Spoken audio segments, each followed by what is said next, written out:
Hi viewers, welcome to our channel. ప్రస్తుతం మనతో పాటు సీనియర్ జర్నలిస్ట్ దాము బాలస్ అన్నారు, వారితో మాట్లాడారు.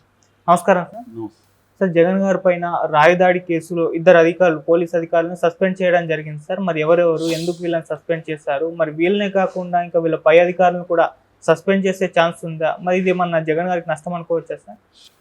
యాక్చువల్గా ఒక సంచలనమైన విషయం అని చెప్పుకోవాలి. ఎందుకంటే ఆల్రెడీ ఆంధ్రప్రదేశ్లో 5 ఎస్పీలని ఇప్పటివరకు సస్పెండ్ చేసి వాళ్ళకి వేరే డ్యూటీలు వేసింది. అట్లాగే గుంటూరు రేంజ్ ఐజీని కూడా సస్పెండ్ చేసింది, వాళ్ళని విధుల నుంచి చేసింది. సో జనరల్గా అయితే ఇలాంటి మామూలే రాష్ట్రాలలో జరుగుతూ ఉంటాయి. కాకపోతే అక్కడ ఏంటంటే ఆంధ్రప్రదేశ్లో చాలా సివియర్ బ్యాటిల్ ఉంది. ప్రతిపక్షం అధికార పక్షం కంటే కూడా చాలా స్ట్రాంగ్గా అనేక ఫ్రంట్లలో పనిచేస్తుంది.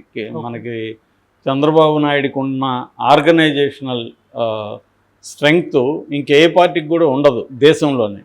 అన్ని రకాల ఆర్గనైజేషన్ స్ట్రెంగ్త్ ఉంటుంది ఆయనకి. మేధావుల్లో కావచ్చు, తర్వాత ఎన్ఆర్ఐ సెక్షన్లో కావచ్చు, లీగల్ బ్యాటిల్లో కావచ్చు, తనకి ఒక మీడియాలో ఎలా ఫైట్ చేయాలి, మొత్తం ఆయనకున్న వ్యవస్థల బలం ఇంకెవరికీ లేదు. అన్ని వ్యవస్థల బలం చంద్రబాబుకు ఉంటుంది. అందుకని అధికారంలో జగన్ ఉన్నప్పటికీ అతన్ని సాపిగా అధికారాన్ని ఎంజాయ్ చేయనీయకుండా జగన్ని ముప్పు తిప్పలు పెడుతూనే ఉన్నాడు చంద్రబాబు బిగినింగ్ నుంచి కూడా. సో మధ్యలో అరెస్ట్ అయినప్పుడే కొంత ఇబ్బంది వచ్చింది, కానీ దాని తర్వాత చంద్రబాబు మళ్ళీ మునుపటి స్థాయిలోకి వెళ్ళిపోయాడు. అన్ని వ్యవస్థలు అవి పనిచేస్తున్నాయి బ్రహ్మాండంగా. జగన్కి ఇబ్బంది కలుగుతూనే ఉంది. సో ఇప్పుడు మామూలుగా ఆయన చంద్రబాబు బీజేపీతో పొత్తు పెట్టుకోవాల్సిన అవసరం ఏ రకంగా లేదు. ఎందుకంటే బీజేపీకి 8.8% అంటే 1% కూడా ఓట్ల ఇది లేదు. 100 కంటే తక్కువ వచ్చాయి 2019లో. అవి ఏ రకంగానూ పెరిగే అవకాశం లేదు. తగ్గితే తగ్గొచ్చు కానీ పెరిగే పరిస్థితి అయితే లేదు. మరి ఎందుకు బీజేపీతో పొత్తు పెట్టుకున్నాడు అంటే ఆ 0.8% వల్ల ఏం జరగచ్చు, చంద్రబాబుకి ఉపయోగం ఉందా? ఎందుకంటే 0.8 ఒకవేళ 1% అనుకుందాం, 1% బీజేపీ నుంచి వస్తే 2-3% బీజేపీ వల్ల నష్టం కూడా అవ్వచ్చు ఆయనకి. ఎందుకంటే మైనారిటీ ఓట్లన్నీ యాంటీ బీజేపీకి వెళ్ళిపోతాయి. ఎందుకంటే ఇప్పుడు బీజేపీ లేటెస్ట్గా నేషనల్ లెవెల్లో మోడీకి కూడా కొంత డౌట్ వచ్చినట్టు కనబడుతుంది. అంటే తనకి మనం అనుకున్న సీట్లు వస్తాయో రావు అని ఆయన మళ్ళీ ఎక్కువగా హిందుత్వం మీదనే ఈ మధ్య డిపెండ్ అయ్యాడు. ముస్లింలను చాలా తీవ్రంగా పర్సనల్గా కూడా ఆయన అటాక్ చేయడం మొదలుపెట్టాడు. ఈసీ ఆయన కంట్రోల్లో ఉంటుంది కాబట్టి ఆయన మీద ఏం చర్య తీసుకోదు. సో ఈ కాంటెక్స్ట్లో అక్కడ బీజేపీ వల్ల తనకి చంద్రబాబుకి మైనార్టీల నుంచి నష్టం కూడా ఉంది. అయినా కూడా బీజేపీతో ఎందుకు గెలిచాడు చంద్రబాబు అంటే 2 కారణాలు. ఒకటి, జగన్ యంత్రాంగాన్ని అడ్డుకోవాలంటే కేంద్రంలో అధికారంలో ఉన్న బీజేపీ తనతో ఉంటే ముఖ్యంగా ఎలక్షన్ కమిషన్ తనకు అనుకూలంగా ఉంటుంది. అప్పుడు మొత్తం యంత్రాంగం అంతా తనకు అనుకూలంగా జగన్కి వ్యతిరేకంగా ఉండడం అనేది తనకి ఎలక్షన్ పోల్ మేనేజ్మెంట్లో ఉపయోగపడుతుంది అనేది ప్రధానంగా అనుకున్నాడు చంద్రబాబు. రెండవ కారణం, రేపు ఇన్ కేసు నేను రాకుండా జగన్ అధికారంలోకి వస్తే బీజేపీ సెంట్రల్ లెవెల్లో ఉంటే అప్పుడు మనల్ని వేధించే అవకాశం ఉంది. నేను అధికారంలోకి వచ్చినా కూడా వేధించవచ్చు. ఎందుకంటే ముఖ్యమంత్రులని తీసుకెళ్లి జైల్లో పెట్టేస్తున్నారు కదా మోడీ. అట్లా రేపొద్దున చంద్రబాబు ముఖ్యమంత్రిగా ఉన్నా కూడా ఆయన మీద ఆల్రెడీ 20 కేసులు చూపించారు మొన్న అఫిడవిట్లో. జగనే ఈ కుంభకోణాలే దాదాపు 6 కేసులు ఆల్రెడీ రన్నింగ్లో ఉన్నాయి. సో ఆ రకంగా రేపొద్దున చంద్రబాబుని జైల్లో పెట్టించవచ్చు, వేధించవచ్చు. అందుకని మోడీతో మనం ఎందుకు గొడవలు పెట్టుకోవడం, ఒకేసారి ఇద్దరు బలమైన శత్రువులతో పోరాడడం కరెక్ట్ కాదని ఆయన ఈ 2 కారణాలతో పొత్తు పెట్టుకున్నాడు. సో మొదటి కారణమైన ఈసీ తనకు అనుకూలంగా పనిచేస్తుంది అనేది ఆయన అనుకున్నాడు. కానీ ఈసీ పనిచేయడం మొదలుపెట్టింది కానీ తృప్తిగా లేదు, సాటిస్ఫాక్షన్ లేదు చంద్రబాబుకి. ఎందుకంటే ఇప్పటివరకు కొన్ని వందల వేల పిటిషన్లు పంపించారు. ఇటు బీజేపీ పురంధేశ్వరం అదే పనిగా పిటిషన్ పెడుతుంది ఆమె. మొత్తం యంత్రాంగం మీద, సిఎస్ మీద, డీజీపీ మీద ఆమె పెట్టినని ఇంకొకరు పెట్టలేదు. ఆమె అదే పనిగా పెడుతుంది బీభత్సంగా. ఆమె పెట్టడం వల్లే ఇప్పుడు ఇద్దరిని సస్పెండ్ చేశారు. ముఖ్యంగా రాళ్ల దాడి తర్వాత జగన్ మీద ఇద్దరిని సస్పెండ్ చేశారు. అందులో ఒకరు ఇంటెలిజెన్స్ డీజీ, ఆయన డైరెక్టర్ జనరల్, ఆయన రామాంజనేయులు, ఆయన్ని సస్పెండ్ చేశారు. అట్లాగే Kranthi Rana Tata, Vijayawada CP, commissioner of police, ఆయన్ని కూడా సస్పెండ్ చేశారు. వీళ్ళిద్దరిని సస్పెండ్ చేయడానికి కారణం ఏంటంటే వీళ్ళిద్దరి మీద అనేక అలిగేషన్స్ వచ్చాయి.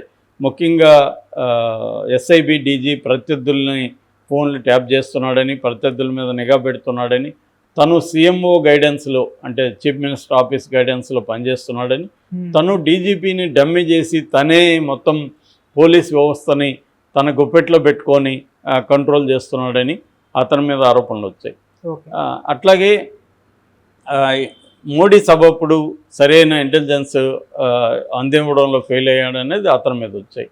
అట్లాగే సిపి రాణా కూడా ఈ రాళ్ల దాడి కేసులో సరిగా వ్యవహరించలేదు, తెలుగుదేశాన్ని ఇరికించడానికి ట్రై చేశాడు తప్ప ఆబ్జెక్టివ్గా పనిచేయలేదు అనేది విమర్శలు వచ్చాయి. చాలామంది కంప్లైంట్లు చంద్రబాబు ఆధ్వర్యంలో ఈసీకి ఇచ్చారు. ఎందుకంటే ఆయన బోండావమ్మని ఇరికించాలని ట్రై చేశాడు రానా, అందుకని దుర్గారావుని రంగంలోకి తీసుకొచ్చాడు. నిజానికి దుర్గారావుకి అరెస్ట్ అయిన అబ్బాయికి మధ్య ఎటువంటి సంబంధాలు లేవు. సో కావాలని ప్లాన్గా సతీష్ అనే అబ్బాయిని తీసుకొచ్చి దాంట్లో పెట్టారు, ఇరికిచ్చారు. సో ఇదంతా కూడా ఆయన ప్లాన్డ్గా చేశాడు అని ఈసీ ఆయన్ని పిలిపించి వివరణ కూడా తీసుకుంది.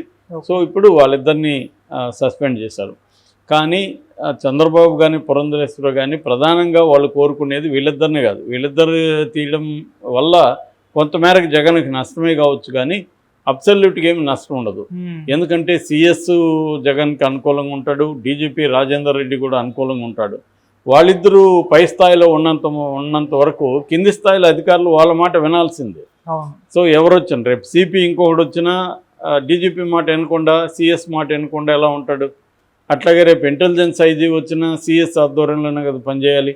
కాబట్టి సిఎస్ ఆధ్వర్యంలోనే హోమ్ ఉంటుంది, హోంశాఖ ఆధ్వర్యంలో ఆయన డీజీ ఉంటాడు ఇంటెలిజెన్స్. సో కాబట్టి ఏంటంటే వాళ్ళని మార్చాలనేది పెద్ద ఎత్తున వీళ్ళు మాట్లాడుతున్నారు. జవహర్ రెడ్డిని, సిఎస్ జవహర్ రెడ్డిని, డీజీపీ రాజేందర్ రెడ్డి, వీళ్ళిద్దరిని మార్చాలనేది ప్రధానంగా ఇటు కూటమి డిమాండ్. కానీ వాళ్ళిద్దరి మీద ఎందుకు చర్య తీసుకోవట్లేదు, ఇంకా ఏమన్నా దగ్గరకు వచ్చినాక తీసుకుంటారా అనేది ప్రధానంగా చంద్రబాబుకు ఉన్నది. రెండోది ఏంటంటే చంద్రబాబు దాంట్లో చేరడం వల్ల ఏ రకమైన అడ్వాంటేజ్ ఇప్పటివరకు అయితే చంద్రబాబుకి కలిగినట్టుగా లేదా కూటమి కలిగినట్టుగా అనిపించట్లేదు. మ్యాక్సిమం వాళ్ళు ఎలక్షన్ కమిషను కొద్దిగా బ్యాలెన్స్డ్గానే వ్యవహరిస్తున్నట్టే కనిపిస్తుంది. అంటే చంద్రబాబుకు నోటీసులు ఇచ్చారు, మొన్న కూడా చంద్రబాబు ఇచ్చిన వివరణ కూడా వాళ్ళకి సాటిస్ఫాక్షన్గా లేదని మళ్ళీ నోటీసులు ఇచ్చారు చంద్రబాబుకి. అట్లా ఇరు వర్గాలకి జగన్కి నోటీసులు ఇచ్చారు. ఇరు వర్గాలకి నోటీసులు ఇవ్వడం కానీ ఇరు వర్గాల పిటిషన్లు పరిగణలోకి తీసుకొని కొన్ని తాను సాల్వ్ చేయడం, కొన్నేమో సెంట్రల్ ఎన్నికల కమిషన్ పంపించడం, ఇవి చేస్తున్నారు తప్ప ఒకవైపు వెళ్ళట్లేదు. ఆర్బిట్రరీగా ఒకవైపు ఉంటున్నట్టయితే కనిపించట్లేదు. నిజానికి అది మంచి పరిణామమే, కానీ చంద్రబాబుకి అది నచ్చట్లేదు. ఎందుకంటే బీజేపీతో మనం కలిసినప్పుడు బీజేపీ మనకు జగన్ ఇబ్బంది పెట్టే విధంగా బీజేపీ మనకు హెల్ప్ చేయాలి కదా అనేది చంద్రబాబుకు ఉన్న అండర్స్టాండింగ్, అది జరగట్లే. రెండోది ఇంక 20 రోజులు కూడా లేదు ఇప్పటి వరకు చంద్రబాబుకి లేదా కూటమి తరపున బీజేపీ నాయకులు ఎవరు వచ్చి కూడా క్యాంపెయినింగ్ అని ఏమీ చేయట్లేదు. సో ఈ రకంగా తీసుకున్నప్పుడు బీజేపీతో చంద్రబాబు పవన్ కళ్యాణ్ కలవడం వల్ల కొత్తగా చంద్రబాబు ఊహించిన ఫస్ట్ గోల్ ఏదైతే ఉందో అదేమీ జరగలేదు ఇప్పటివరకు. ఆ మేరకు కూటమిలో కొంత అసంతృప్తి ఉంది. జగన్ని కట్టడి చేయడంలో కానీ ఆ యంత్రాంగాన్ని కట్టడి చేయడంలో కానీ ఈసీ ప్రోయాక్టివ్గా పనిచేయట్లేదు.